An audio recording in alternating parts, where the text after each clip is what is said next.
Welcome back to today's Explainer. So, in our past sessions, we've looked at modern AI data centers, right? We talked about how thousands of GPUs get strung together with high-speed interconnects like NVLink, and we tackled the massive cooling and power demands. But today, we're going a step further. We're moving beyond the servers to look at the actual silicon. We are dissecting a literal titan clash, one of the most high-stakes tech battles happening on the planet right now. It's NVIDIA, AMD, and Intel, and it is actively shaping global AI infrastructure. Okay, let's dive into this, because the questions we're tackling today are absolutely fundamental. Why exactly has NVIDIA become the undisputed heavyweight champion of AI computing? Is it just raw hardware power, or is there a secret sauce?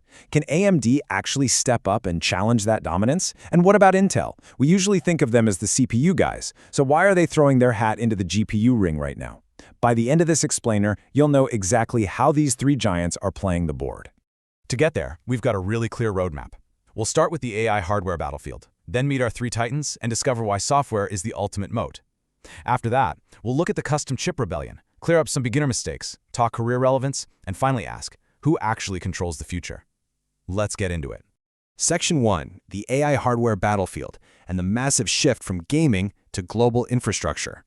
Look, for years, when you heard GPU, you immediately thought of gaming, didn't you? The whole industry was obsessed with pushing better frame rates and rendering prettier graphics for consumer games. But AI came along and triggered an absolute paradigm shift. GPUs literally transformed overnight from gaming toys into the foundational bedrock of modern science. We're talking about the heavy-duty compute required to train massive language models, power complex cloud infrastructure, run autonomous vehicles, and operate robotics. The GPU industry went from an entertainment sector to literally one of the most critical, strategic pillars in all of tech. Section 2. Time to meet our three titans, NVIDIA, AMD, and Intel. To really grasp how these companies are operating, I want you to imagine three different auto manufacturers. One focuses on building the absolute fastest engine possible. Another builds highly efficient, well-integrated systems. And the third, they focus entirely on the ecosystem. This analogy brilliantly captures today's GPU market. Building the fastest raw silicon, that incredibly fast engine, just isn't enough on its own anymore. Reliability, compatibility, and frankly, developer support are the real kingmakers now. Software matters just as much as the metal. When you look at how these players are positioning themselves today, their strategies are completely different. NVIDIA is completely dominating the space with a hyper-focus on enterprise AI and, crucially, the strongest software ecosystem out there.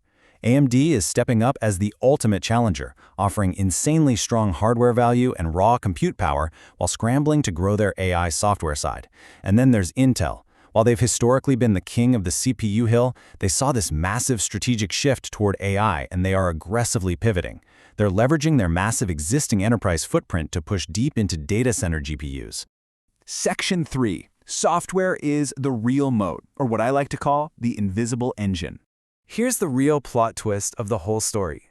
NVIDIA's massive, industry-crushing advantage, it actually didn't come from a physical microchip. It came from CUDA, their Compute Unified Device Architecture.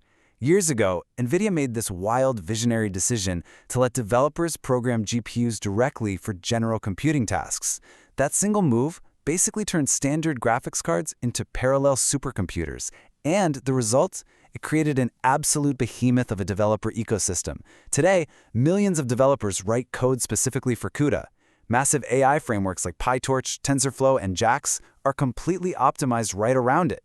This lock-in is what we call a moat, a highly durable competitive advantage that is incredibly hard to break.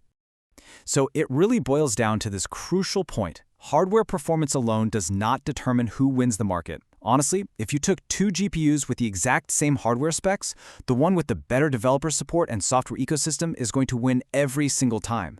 Developers build the apps, right? So if they all heavily flock to one ecosystem, that platform's grip on the market only gets tighter and tighter.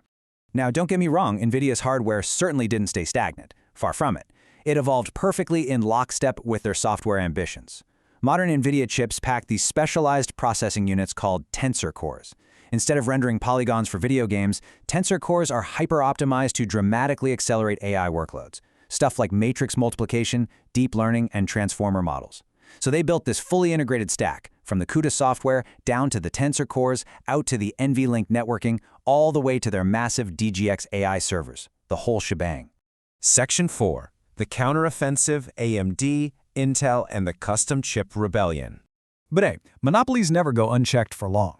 AMD and Intel are swinging back hard at NVIDIA's software moat. Let's see how this builds. AMD rolled out ROCm, the Radeon Open Compute Platform. It's essentially their attempt to build up a competing developer ecosystem, though, admittedly, developer adoption is still playing catch-up to CUDA. Intel, meanwhile, is taking a slightly different angle with one API. Their goal is total coding flexibility. They want a unified programming environment that works across CPUs, GPUs, and specialized accelerators, basically letting developers write their code across many different processor types. But the real threat might not even be the other traditional chip makers.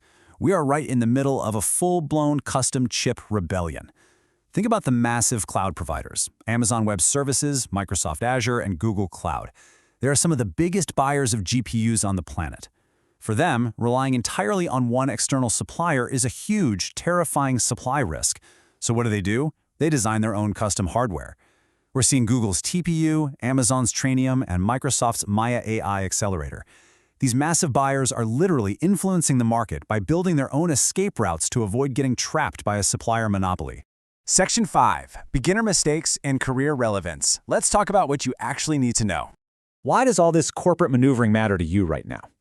Let's rapid-fire clear up some common beginner mistakes so you leave here with an insider's strategic perspective.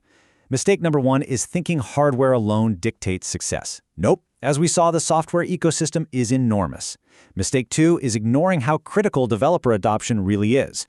Mistake 3 is writing off AMD and Intel. This competition is evolving incredibly fast, and the big cloud giants desperately want alternatives. And finally, mistake 4 is clinging to the idea that GPUs are still primarily for gaming. Make no mistake, AI drives the architecture decisions today. Understanding this hardware competition isn't just tech trivia. It is highly relevant to your career trajectory. If you're heading into AI engineering, semiconductor engineering, cloud infrastructure, machine learning, or even corporate tech strategy, you have to know the layout of this battlefield. The hardware wars are literally shaping the limits of the entire technology industry. Knowing who holds the cards gives you a massive strategic edge. Section 6. Who controls the future? The geopolitical stakes. Let's elevate this from a corporate rivalry to the global stage, because the chain reaction here is wild.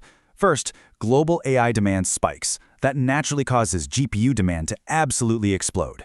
Because they planned for this for years, NVIDIA steps right up and leads the charge with their locked-in CUDA ecosystem.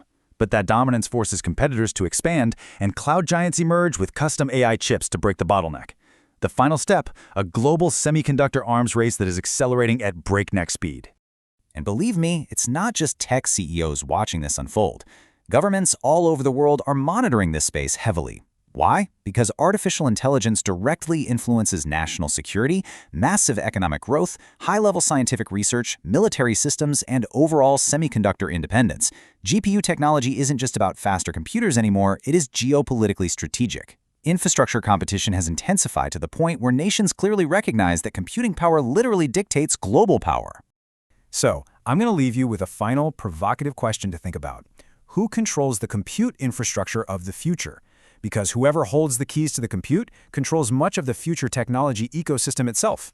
We've seen how NVIDIA, AMD, Intel, and the big cloud giants are all vying tooth and nail for that control. But this race, it's far from finished. And that perfectly sets up our next explainer, where we're going to peer into the future of AI chips and next-gen computing. Thanks so much for hanging out with me today. Keep exploring, and I'll see you in the next one.